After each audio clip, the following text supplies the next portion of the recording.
sejahtera saya ucapkan kepada Puan Nur Sofiatul Akmal binti Jamaluddin selaku pensyarah bagi subjek CFT 1082 iaitu Asas Reka Bentuk Produk. Nama saya Mardiah binti Hasanuddin, bernombor matrik C20A1008. Pada hari ini saya ingin membentangkan hasil panel presentation. Untuk tugasan ini saya telah memilih versatile basket endemic season. Seterusnya saya ingin pergi dengan lebih lanjut kepada konsep rekaan bagi rekaan yang telah saya hasilkan ini. Penyataan reka bentuk bagi rekaan yang telah saya hasilkan ini adalah untuk mencipta bakul serbaguna bagi menerima bungkusan parcel pelbagai fungsi dalam kegunaan harian serta boleh menjadi sebuah produk yang efektif dan boleh mengamalkan penjarakan sosial dengan bertanggungjawab.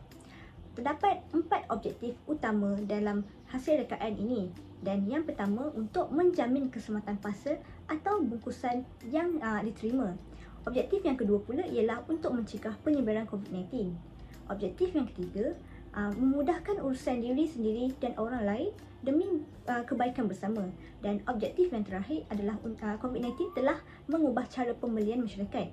Seperti yang kita tahu, pandemik COVID-19 telah mengubah kehidupan corak masyarakat.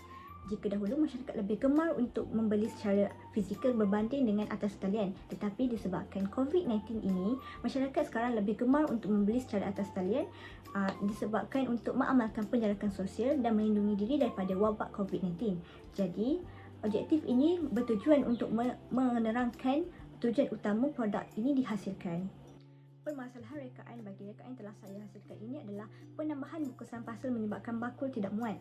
Hal ini dikatakan kerana bakul yang telah saya hasilkan ini bersaiz kecil untuk parcel dan tidak semua parcel sesuai untuk diletakkan dalam ini. Dan permasalahan yang seterusnya ialah bakul serbaguna mudah rosak jika terkena hujan. Dan selain itu, perlu mencari bahan yang sesuai untuk menghasilkan bakul yang berkualiti tinggi. Sasaran pelanggan yang utama bagi produk yang telah saya hasilkan ini adalah sesuai untuk semua jantina, tidak kira lelaki atau perempuan. Seterusnya, golongan yang berisiko seperti batuk, sesama dan alahan. Hal ini dikatakan demikian kerana terdapat satu tempat untuk sanitasi tangan jika melakukan sentuhan fizikal dengan orang lain. Seterusnya, golongan yang berkejaya. Hal ini dikatakan kerana mereka lebih gemar untuk membeli secara atas talian kerana mempunyai lebih wang daripada tidak berkejaya.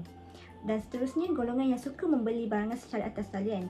Golongan ini sepatutnya dan sewajarnya seharus mempunyai produk ini di rumah untuk mengelakkan sentuhan fizikal dengan orang lain dan supaya dapat mengamalkan penjarakan sosial dengan baik. Seterusnya, beralih kepada design image. Bakul yang telah saya hasilkan itu berukuran tinggi dan lebar 8 cm serta panjang sepanjang 12 cm. Seterusnya, bagi kotak sanitizer ataupun bekas tempat penyimpanan sanitizer berukuran 4 cm tinggi dan juga panjang dia. Seterusnya, bagi ukuran root ataupun tempat pemegang bagi ketinggian biasa sebelum dilaraskan sepanjang 24 cm dan jika dilaraskan boleh mencecah sehingga 50 cm.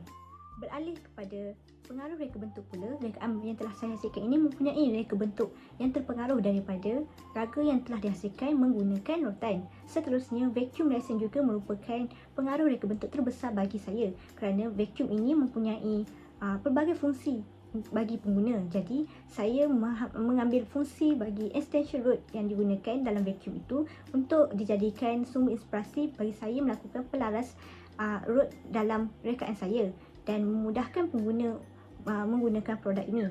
Seterusnya, hand sanitizer juga merupakan sumber inspirasi bagi saya meletakkan dalam rekaan ini kerana kita sedia maklum bahawa musim pandemik COVID-19 ini sanitasi tangan merupakan perkara yang paling penting digunakan dalam semua orang. Jadi, sanitasi tangan perlu diletakkan dalam bekas yang telah disediakan dalam rekaan ini agar pengguna dapat melakukan sanitasi tangan dengan menjaga jarak sosial dengan bertanggungjawab.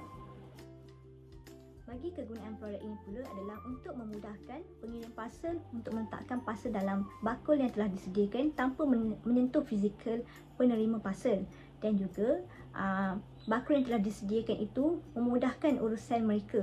Seterusnya, sanitasi yang disediakan di tepi kotak itu bertujuan untuk memudahkan penerima parcel dan pengirim parcel untuk melakukan sanitasi tangan jika berlaku sentuhan dan dapat mengelakkan penyebaran COVID-19. Seterusnya, pelaras yang disediakan di tepi itu bertujuan untuk memudahkan penerima parcel menggerakkan bakul yang disediakan itu ke sana ke sini tanpa perlu mengangkat bakul yang disediakan itu. Seterusnya, kegunaan yang lain adalah memudahkan mereka untuk lebih menjaga jarak antara satu sama lain dengan bertanggungjawab. Seterusnya, bagi evolution drawing pula, saya telah menghasilkan lukisan daripada pandangan dari sisi, pandangan dari hadapan dan juga pandangan dari belakang. Saya juga telah menghasilkan teknik yang digunakan dalam produk yang dihasilkan ini. Seperti contoh, teknik bulatan yang digunakan oleh tali untuk melilit tali itu secara bulatan dan ditampalkan di atas material kotak kayu itu. Seterusnya, teknik lilitan yang dihasilkan menggunakan material yang tahan lama, iaitu material rotan. Dan juga pelaras yang digunakan itu adalah pelaras yang tahan lama serta ringan, iaitu aluminium.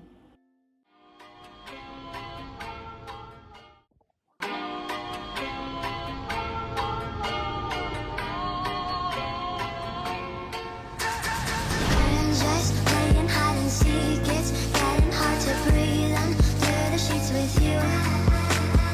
I don't wanna play no games, I'm tired of always chasing after you. I don't give a fuck about you anyways. Whoever said I give a shit about you?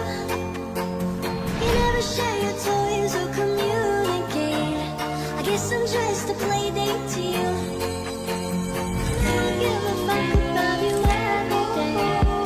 It's time that I tell you the truth. If I share my